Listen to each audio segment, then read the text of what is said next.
An anti-hero isn't a hero. You wouldn't call them a villain either. Heroes play by the rules. They are selfless and noble and use their powers for the good of others. Villains, on the other hand, are out to burn the world down. Some men just want to watch the world burn. And they will do it for fun, profits, or because they're just raving mad. The motivations of the anti-hero are different. They might occasionally do the right thing, but often for the wrong reasons. They lack what I call the heroic spirit. Anti-heroes are most times reluctant saviors. They might help others, but don't really want to. They are often forced into it. When we first meet Han Solo in A New Hope, he's only interested in money. He takes the job of smuggling Luke and Obi-Wan because he needs to pay off Jabba the Hutt. He constantly refuses to join the rebels. He even bails on the rebel assault on the Death Star, collecting his reward and seemingly leaving. Thankfully, he comes back at the last moment, saving Luke so he can destroy the Death Star. Then there is also Logan.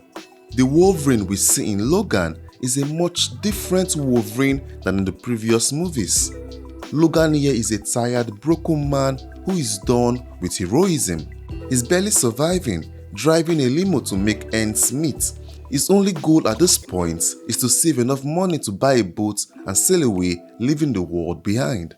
He has no interest in saving mutants, but forces beyond his control pull him in. The mutant child, Laura, literally lands in his lap, and when people come hunting her down, Logan is forced into the fight whether he likes it or not. He becomes a reluctant savior, a key trait of the anti-hero. Han Solo and Logan weren't driven by a heroic calling or a noble cause. They got dragged into it. Both even tried to walk away multiple times. The heroism they display comes from personal attachments, not ideology or grand morality. Han returned for his friends. Logan protected Laura because she was like family. Anti-heroes also come in different flavors. First, there is the classic anti-hero. The classic anti-hero is the foundational form of the anti-hero archetype, often acting as a protagonist who lacks traditional heroic qualities but still functions as a main character. The classic anti-hero is an inversion of the classical hero. Where the hero is confident, the anti-hero is plagued by self-doubt. They are insecure and reluctant, but when push comes to shove, they will do the right thing, even if they whine about it. I'm going to use Frodo Baggins as the first case study. At first glance, Frodo might not seem like an anti-hero at all.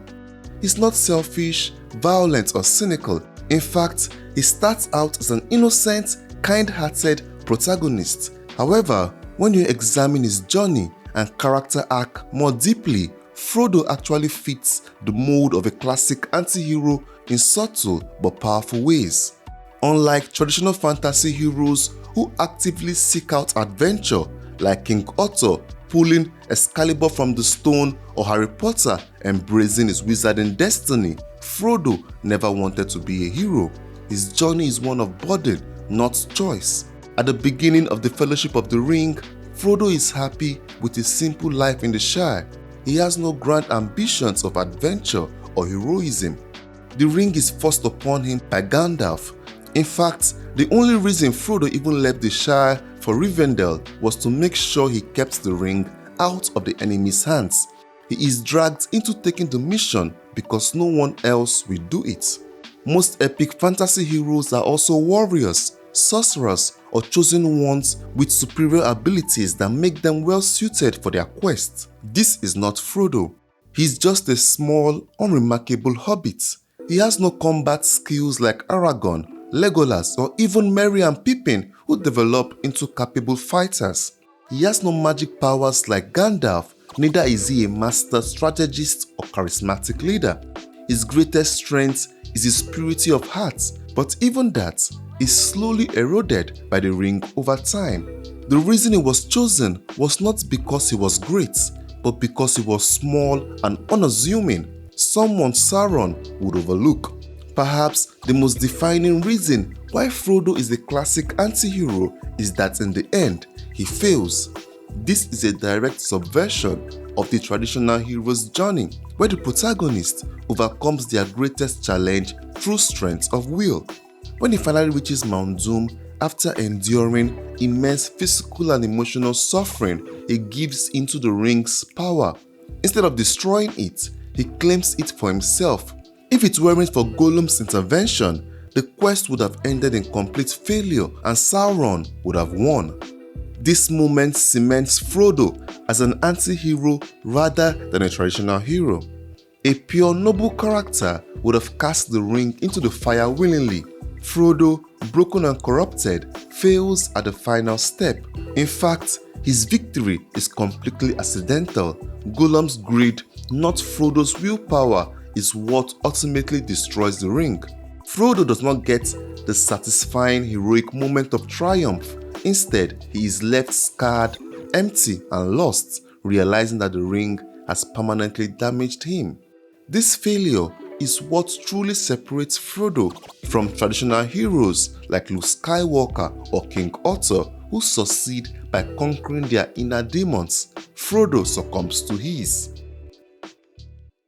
These anti-heroes don't have time for morals. They're in survival mode 24/7. If they have to break a few laws or scores to get justice, pay rent or protect their dog, so be it. They are the ultimate end justifies the means characters. John Wick perfectly fits this description because he operates by a practical, self-preserving code rather than any higher sense of justice. He doesn't kill for sport or cruelty. He kills because it's the most effective way to solve his problems. He doesn't hesitate to use violence, but he also doesn't kill unnecessarily. He only eliminates those who pose a threat. For example, in Chapter 2, Jon is forced into a contract by Santino. Santino orders Jon to kill his sister Gianna so he can take over her position in the High Table. Jon doesn't want to do it, but he has no choice, as the contract is bound by the rules of the underworld and the fact that Jon owes Santino a favor. After the mission, Santino still goes ahead to betray Jon and order his execution to cover his tracks. But instead of begging for mercy or negotiating, Jon haunts Santino and deletes him from existence. The craziest part is that Jon has such big balls that he goes after Santino inside the Continental Hotel, which is supposed to be a safe haven for assassins. Jon could have waited for Santino to come out of the hotel before offing him, but he chose to break the assassin code and make himself an outlaw because he knew Santino would keep hunting him while hiding in the Continental. Jon chose to make the most ruthless yet practical choice to ensure his own survival, even if it was at the cost of breaking sacred rules. Jon does terrible things, but he does them for logical reasons and not out of malice. If he was a villain, he would kill everyone, including innocent bystanders. The pragmatic anti-hero is ruthlessly efficient, motivated by survival, revenge, or personal gain. They are also not evil, but won't lose sleep over collateral damage. The next anti-hero we'll look at is the Dark Messiah archetype. These anti-heroes are terrifyingly charismatic.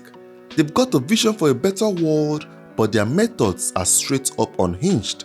Unlike traditional heroes who fight for justice with noble intentions and moral restraint, the Dark Messiah is willing to do whatever it takes to achieve their vision of a better world. Dark Messiahs are charismatic leaders with a god complex. They are willing to commit atrocities for the greater good. They often also become villains in someone else's story. A good example is Eren Yeager. Eren starts out as a typical shonen protagonist.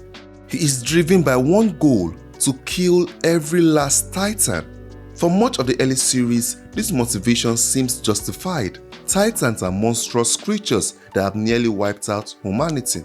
However, as Eren uncovers the truth about the world, he realizes that Titans were never the real enemy. The true oppressors are humans, specifically the world outside Paradise Island. He learns that the Titans were once humans, many of them Eldians who were transformed against their will. If you haven't watched the series, Eren is also an Eldian. The realization that his people were transformed into this monster breaks his worldview. At this moment, Eren begins to change. His goal is no longer just about killing titans, it's about destroying enemies of Eldia no matter the cost. He becomes colder, more detached, and more willing to do the unthinkable. In the Malay arc, Eren slaughters civilians and children, something his younger self would never have done. He lies and manipulates his closest friends, keeping his true plans secret. He even builds a cult-like following who see him as their savior. Unlike a traditional hero who might seek a diplomatic solution, Eren fully embraces destruction as the only answer. He believes that the world will never stop attacking Paradise, so he decides to wipe out 80% of humanity to ensure his people's survival. He believes his actions are necessary for a greater good. Anti-heroes live in the grey zone. They are not quite heroes, but not full-blown villains either. They don't walk around rescuing kittens from trees, but they also won't burn orphanages for fun. Instead, they do things their way, balancing self-interest with just enough morality to keep us rooting for them. They operate on their own personal code of ethics, which may not align with the society, but still makes a strange kind of sense. They are selfish, but not entirely. They do bad things, but with vibes. Thanks for watching to the end of the video. If you enjoyed it, please like, comment, and subscribe. See you in the next video.